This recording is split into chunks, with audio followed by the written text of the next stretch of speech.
Muy buenas tardes. El día de hoy nos están presentando un problema derivado del balanceo de ecuaciones químicas. Nos está pidiendo balancear la ecuación por uno de los métodos que vimos en clase. En este caso nos está presentando la fórmula de la glucosa que se convierte en etanol más dióxido de carbono.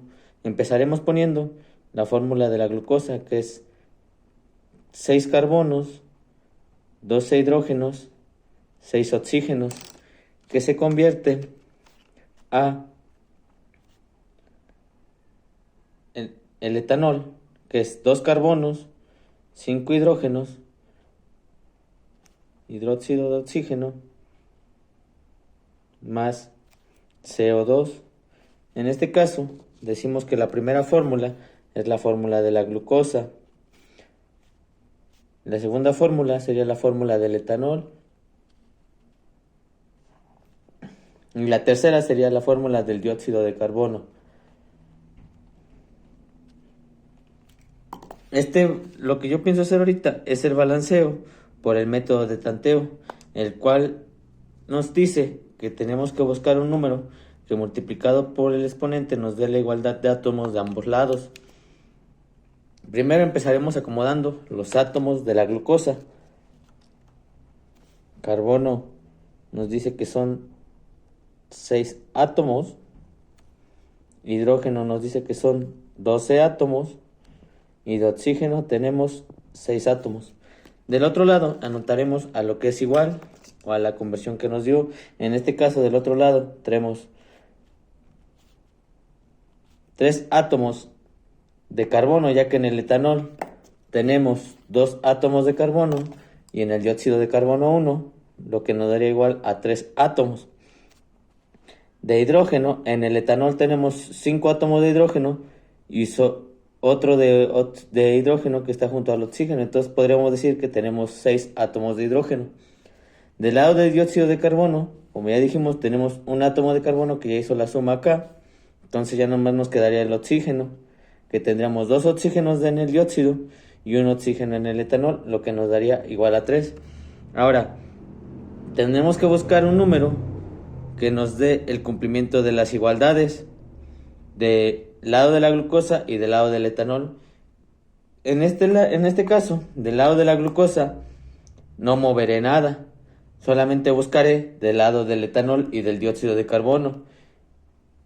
Por método de tanteo empezaré con el número 2. Entonces diré que C6H12O6 es igual a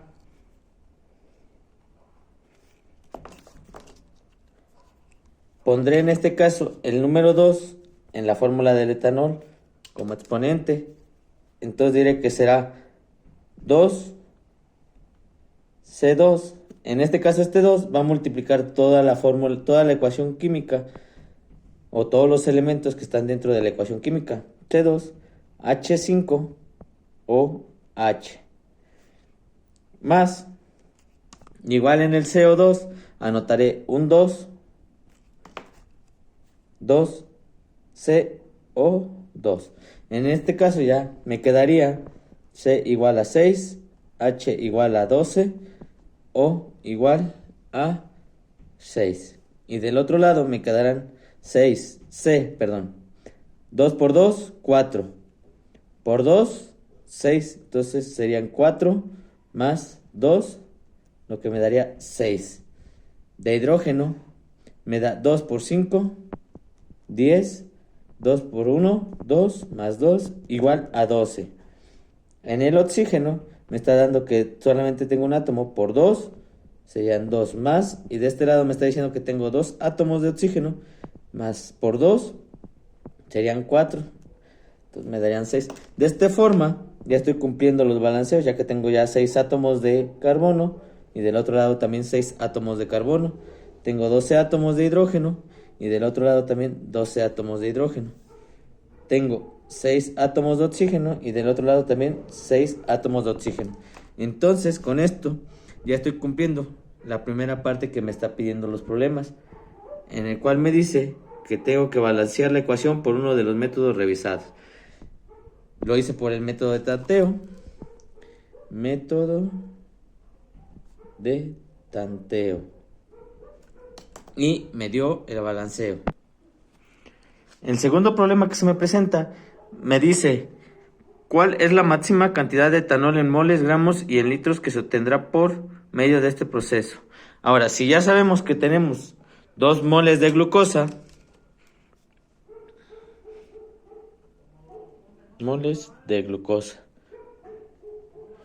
y que en un mol de glucosa voy a tener 2 moles de etanol para cumplir el balanceo, entonces podría decir que en el primer pregunta que me está haciendo voy a tener 4 moles de etanol. Después me dice que busque los gramos. Para los gramos haré una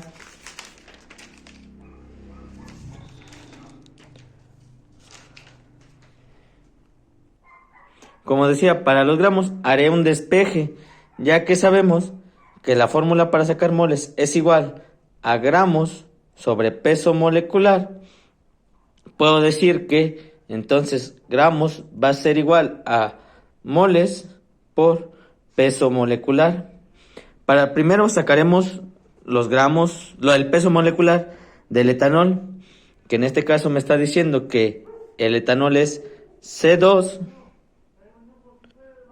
y sabemos que el peso molecular del carbono es igual a 12, lo multiplicamos por 2, lo que me daría igual a 24. Sabemos que el hidrógeno es igual a 1 su peso molecular, pero tengo 6 átomos en el etanol, entonces diría que 6 por 1 es igual a 6. 6 por 1 es igual a 6. Y que el oxígeno, en este caso en el etanol tenemos solamente un átomo de oxígeno, podemos decir que 16, que es el peso molecular del oxígeno, por 1. Lo que me daría igual a 24 más 6, 30, más 16, 46. Entonces acá hacemos una una multiplicación que me dice que gramos es igual a moles, que en este caso serían 4 moles de etanol por el peso molecular, que es 46, dándome como resultado 184 gramos. Ahora sí ya podemos hacer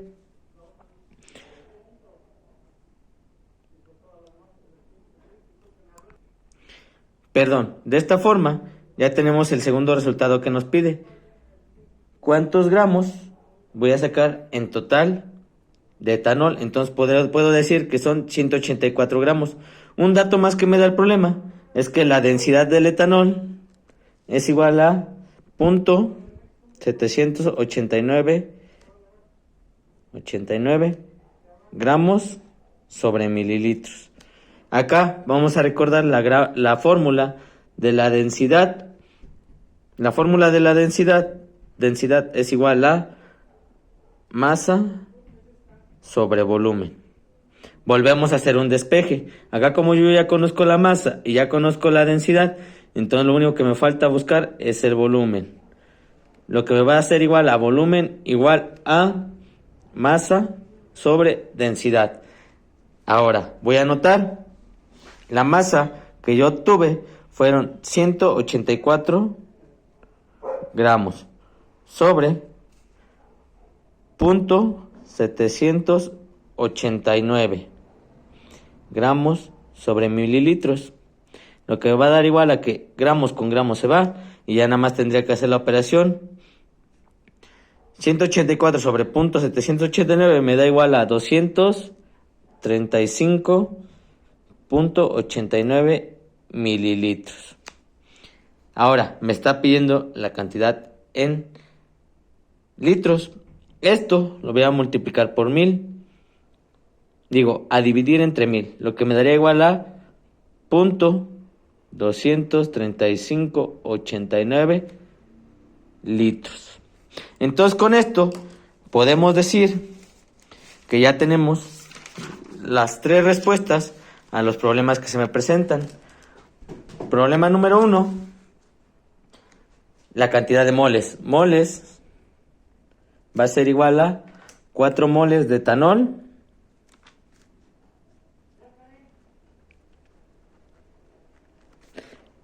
en 2 moles de glucosa.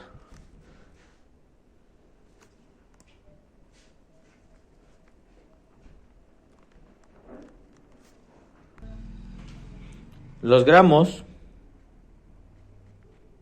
es igual a, nos regresamos a ver nuestros apuntes, a 184 gramos de etanol. Y los litros,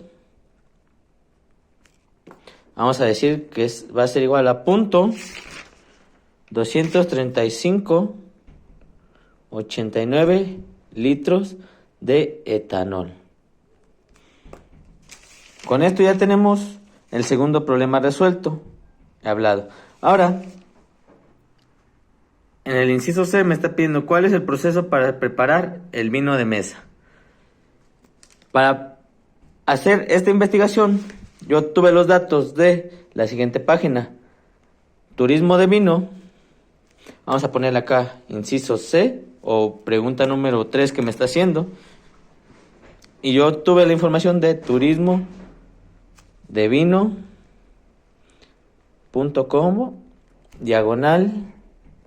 /saber de vino, saber-de-vino, elaboración,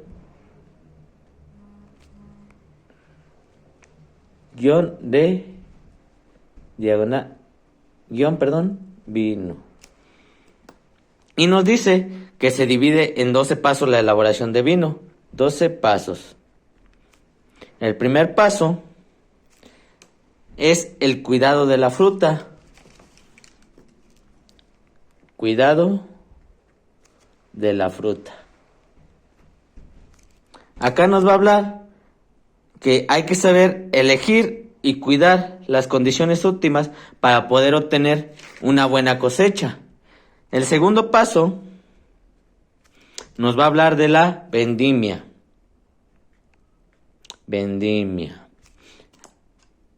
Perdón.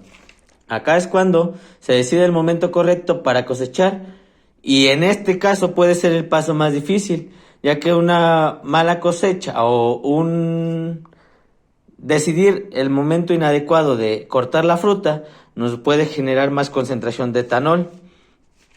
El tercer paso va a ser el paso de palillado.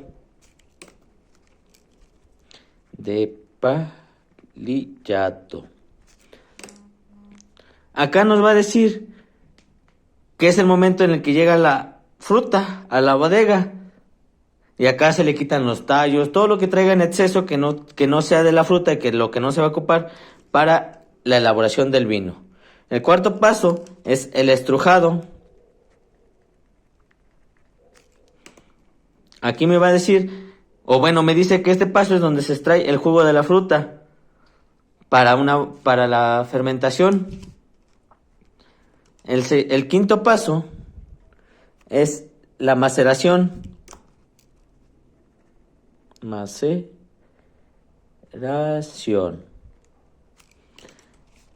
Y aquí es donde se extraen los componentes químicos de la fruta a través de sumergir la cáscara, podríamos decir así, o lo sólido de la fruta, y se sumerge en un líquido durante un determinado tiempo.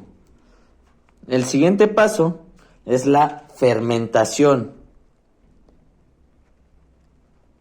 Aquí es donde se obtiene el alcohol, y es el tiempo que se deja sumergido el sólido de la fruta sobre el líquido y se extrae un color correcto. Acá pueden influir varios factores, uno de ellos muy importante, la temperatura.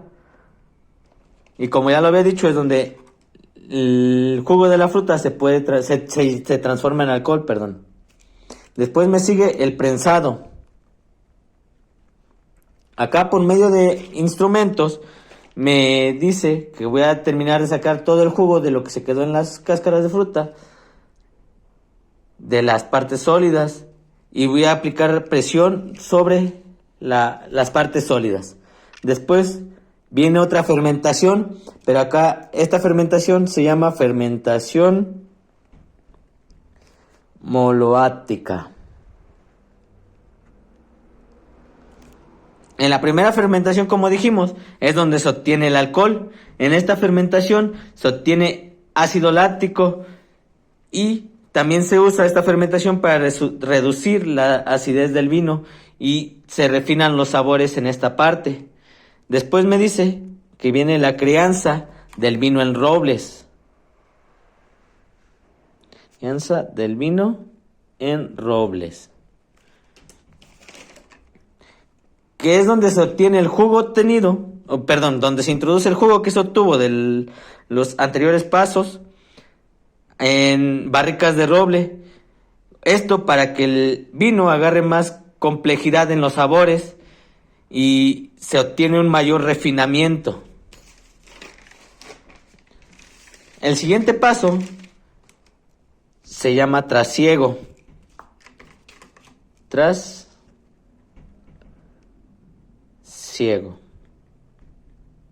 Acá es el pasar un vino de una barrica a otra barrica para poder que el vino agarre aire. Con esto va ganando más refinamiento el color del vino y el sabor.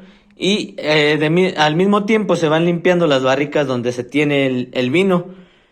Y se limpia por medio de sulfitos que se crean con el contacto con el aire. Después me dice que viene la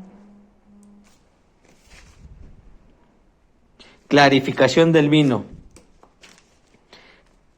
Clarificación del vino. Acá es donde el vino se va limpiando. Mayor parte se llega a hacer en las barricas de roble y otros, si no es muy efectivo eso, se hace con claras de huevo, se introducen en el vino y cuando va bajando la clara de huevo se va llevando los sedimentos que no deseamos en el color del vino ni en el vino. Y por último nos viene el embotellado. Embotellado. Acá, como su nombre se dice, es pues donde ya se introduce el vino en las botellas y ya se clasifica, ya está estabilizado, ya está listo para ser vendido. El siguiente paso que nos piden es cuáles son los diferentes tipos de vino de mesa que existen y cómo se diferencian. Acá vamos a poner como pregunta inciso D. Y yo esta información la obtuve de aprende.com, /blog, /gastronomía,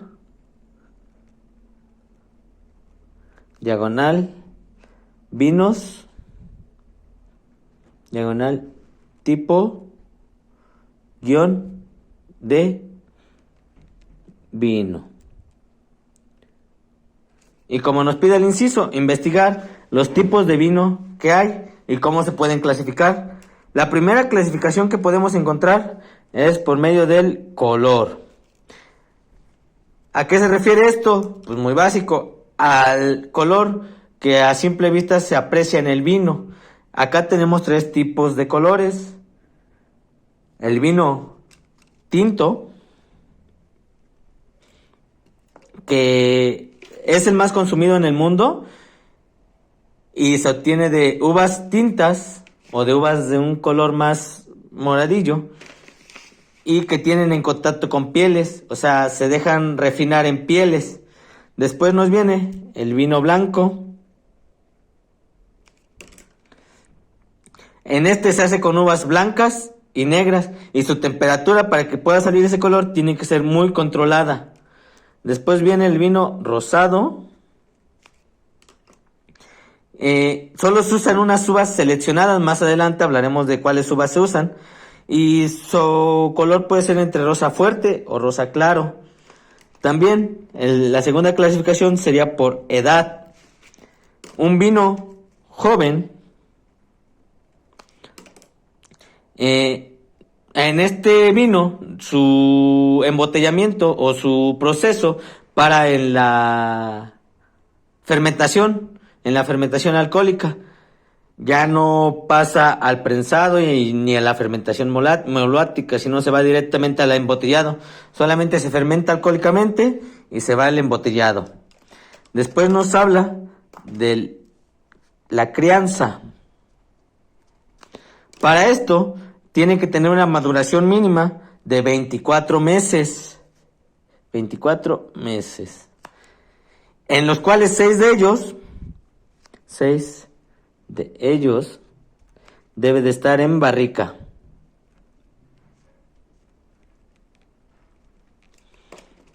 Después nos viene reserva. Acá nos dice que tiene que tener 3 años de elaboración y mínimo 12 en barrica. Y por último viene la gran reserva.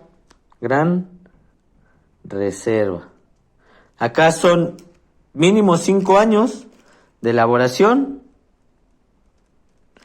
y un mínimo de 18 meses en barrica. También se clasifican por su nivel de azúcar. Aquí puede decir, acá habla del nivel residual que queda del azúcar en 1 litro al embotellarse, y hablamos de que puede ser seco, que no tiene nada de azúcar, semiseco, acá vamos a ponerle nada de azúcar, que tiene una acidez a 10 gramos, menor a 10 gramos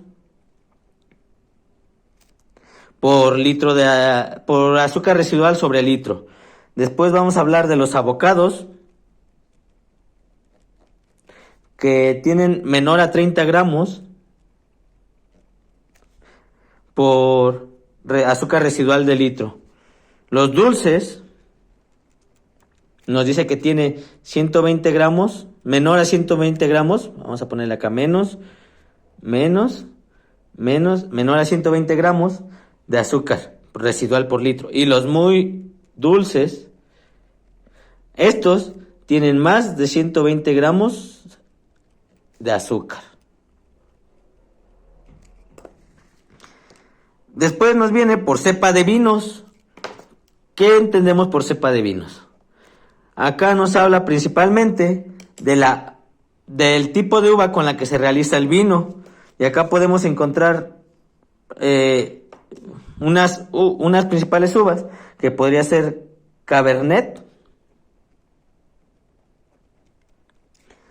Esta es la uva más utilizada para vinos tintos, y es de Francia. Después nos dice la Pinot Noir. También viene de Francia, principalmente de la Borgoña. Esta nos da unos caldos de mucha calidad, o sea, un líquido de uva muy, muy cuidado, y funciona mucho en climas fríos. Después nos habla de la Riesling. Esta viene de Rin, Alemania, y se usa para vinos de hielo. Después vamos a hablar de las uvas que se utilizan para los vinos blancos. En este caso tenemos la Chardonnay. Vamos a poner vinos blancos. Y tenemos la Chardonnay. Es la más utilizada para vinos blancos. Y esta también se usa para el champán. para la champaña, perdón. Champaña. Y después traemos la Sauvignon blanca. Sauvignon blanca. También es francesa, pero esta se usa más para los vinos españoles.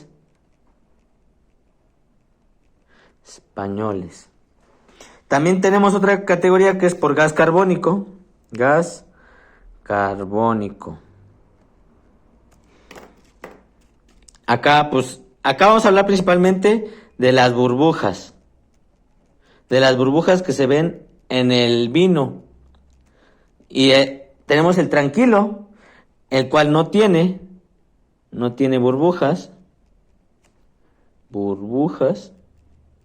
Tenemos el aguja.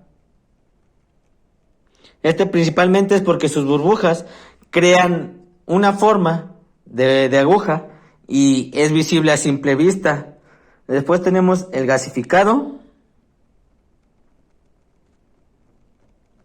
Forma de aguja, perdón, me faltó anotar, forma de aguja. Y se ve y se nota a simple vista. Gasificado. Acá, este tiene una manera muy peculiar, ya que se obtiene por medio de industrialización. Y es agregarle gas carbónico después de la fermentación y por medio de la industrialización, como lo acabo de decir. Y después viene el espumoso.